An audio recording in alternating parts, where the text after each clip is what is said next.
ஓம் முருகா போற்றி, கந்தா போற்றி, கடம்பா போற்றி, கதிர்வேளா போற்றி, அறுபடை வீடு கொண்ட முருகப்பெருமானே போற்றி போற்றி.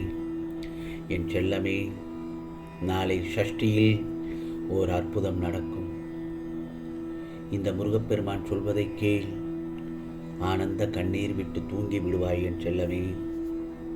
ஏனென்றால் நீ எந்த பக்கமும் திரும்ப முடியாமல், என்ன செய்வது என்று தெரியாமல் இந்த இக்கட்டான சூழ்நிலையை முருகா நான் எப்படி சமாளிக்கப் போகிறேன் என்று தெரியாமல் தவித்துக் கொண்டிருக்கிறாய், முழித்துக் கொண்டிருக்கிறாய்.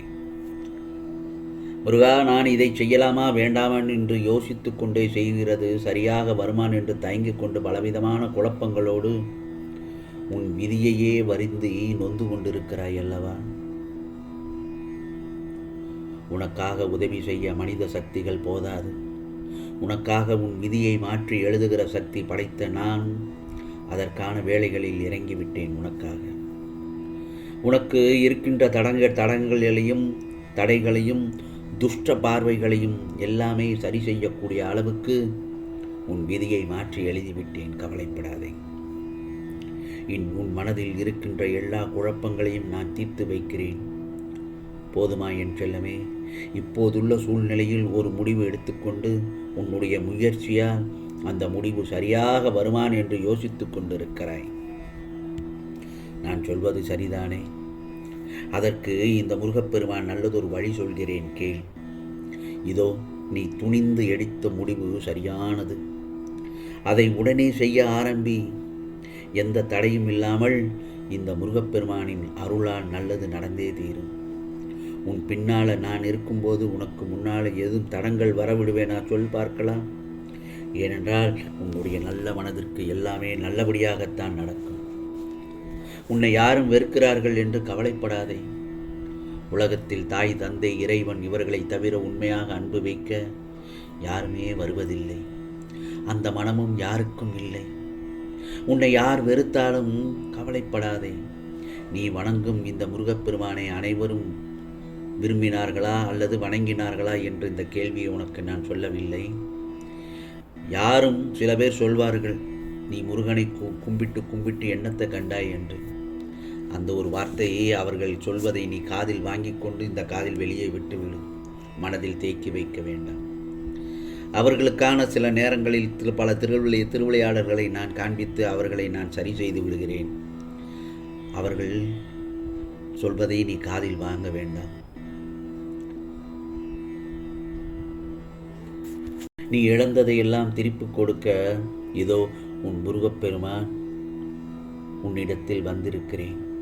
நாளை நிச்சயமாக நல்ல பொழுதாகத்தான் விடியும். நீ என்னிடம் எதிர்பார்த்து கொண்டிருந்த காரியங்களை விரைவில் நிச்சயமாக நிறைவேற்றுவேன் என் செல்லமே. இனி நீ நிம்மதியுடன் வாழப்போகிறாய். நீ இழந்தது எதுவாக இருந்தாலும் கவலைப்படாதே. அதைவிட பல மடங்கு நன்மையை தரப்போகிறேன். முருகா முருகா என்று என்னையே நினைத்து கொண்டிருக்கும் உனக்கு உன் வாழ்க்கையில் சந்தோஷத்தை ஏற்படுத்தி தரமாட்டேனா என்ன? நிச்சயமாக தருவேன். நீ கேட்டது அனைத்தையும் நான் தருவேன். முருகா, எனக்கு என்ன செய்தீர்கள் என்று நீ நினைத்தால் நான் என்ன செய்ய முடியும்? நிச்சயமாக உன் வீட்டிற்குள் நான் வந்து பல நேரங்கள் ஆகிறது. நீ என்னை நினைக்காத பட்சத்தில் நான் உனக்கு எப்படி அருள்பாலிப்பேன்? நான் உன்னுடன் இருப்பதாக நினைத்து உறுதியாக நம்ப வேண்டும். முழு மனதோடு முருகா முருகா என்று என் நாமத்தை சொல்லிக்கொண்டே முருகா சரணம் என்று பதிவு செய்துவிட்டு நான் சொல்வதை கேள். உன் குறிக்கோளை விரைவில் அடைய நிச்சயமாக வழி செய்வேன். நீ ஆத்திரப்படுவதோ, கோபம் கொள்வதோ, பிடிவாதப்படுவதோ வேண்டாத செயல். அமைதி காத்திரு, அமைதியாக இரு. உனக்கான தேவைகள் அனைத்தும் நிச்சயமாக தரப்படும். எது உனக்கு கொடுக்கப்படவில்லையோ அது உனக்கானது இல்லை என எடுத்துக்கொள். யார் என்ன நினைக்கிறார்களோ அவர்களை நான் நிரந்தரமாக நினைத்துக் கொள்வேன். யார் இந்த முருகப்பெருமானை நினைத்து கொண்டே இருக்கிறார்களோ அவர்களை நான் நிரந்தரமாக நினைத்துக் கொள்வேன். முருகா முருகா என்று என்னை யார் அன்புடன் அழைக்கிறார்களோ அவர்களிடம் நிச்சயமாக நான் வருவேன் என் செல்லமே. நீ நன்றாக உறங்கி பல நாட்களாகிறது. ஏமாந்து விட்டோமே என்ற மனவேதனையில் உன் விழிகள் உறங்க மறுக்கிறது. இனி நான் என்ன செய்யப் போகிறேன் முருகா, யாரைத்தான் நம்புவது என்று உன் புலம்பல்கள் எனக்கு புரிகிறது. உன்னை அழ வைத்தவர்களின் நிலைமையை உன் கண்முன்னே தெரியப்படுத்தினேன். இப்போ இதை கேட்டுவிட்டு நிம்மதியாக தூங்கு. இப்போதெல்லாம் துரோகிக்கப்பட்டு விட்டோமே, நம்பி ஏமாந்து விட்டோமே என்ற உன் மனக்குமுறல்கள் தான் உன் தூக்கத்தை கெடுத்து கொண்டிருக்கிறது.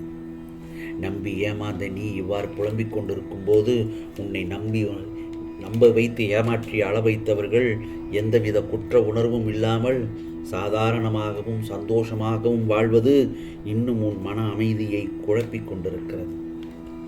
நான் ஒன்று சொல்லட்டுமா?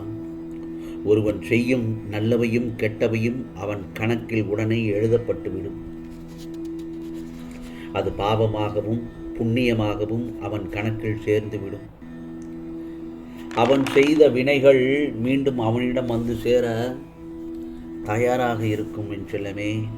ஆனால் அது அவனிடம் வந்து சேர சரியான கால நேரத்தை பார்த்து கொண்டிருக்கும். கெட்ட நேரம் என்ற சூழ்நிலை வரும்போது அவன் கர்ம வினைகளை அனுபவித்தே ஆக வேண்டும்.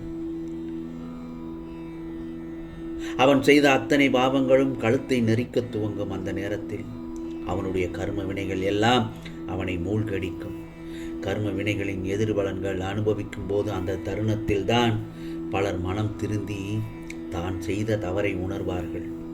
தான் செய்த பாவங்களில் தானே சிக்கி தவிக்கும் போதுதான் அந்த பாவங்களுக்கான பரிகாரங்களையும் மன்னிப்புகளையும் கோரி அலைந்து திரிந்து கொண்டிருப்பார்கள். அப்படியாகத்தான் உன்னை ஏமாற்றி சென்றவர்களும் உனக்கு துரோகம் இழைத்தவர்களும் அவர்களுக்கான கால நேரம் வரும்போது அவர்கள் செய்த தவற்றை எல்லாம் உணர்ந்து உன்னிடம் மன்னிப்பு கோர தேடி அலைவார்கள். புரிகிறதா? ஆகவே பாவங்கள் ஒருவனுக்கு காத்திருப்பது போலவே நீ செய்த புண்ணியங்களும் கால நேரம் வரும் வரை காத்து கொண்டிருக்கும். உனக்கு நல்ல நேரம் துவங்கும் போது நீ செய்த அத்தனை புண்ணியங்களும் தானங்களும் தர்மங்களும் உன் தலை காக்க ஓடி வரும் என் செல்லமே. இந்த முருகப்பெருமான் சொல்வதை கவனமாக கேட்டுவிட்டு நாளை உனக்கான சஷ்டி தினத்தன்று நல்லதொரு அற்புதங்கள் நடக்க ஆரம்பிக்கப் போகிறது. நான் சொல்வதை கேட்டுவிட்டாய் அல்லவா?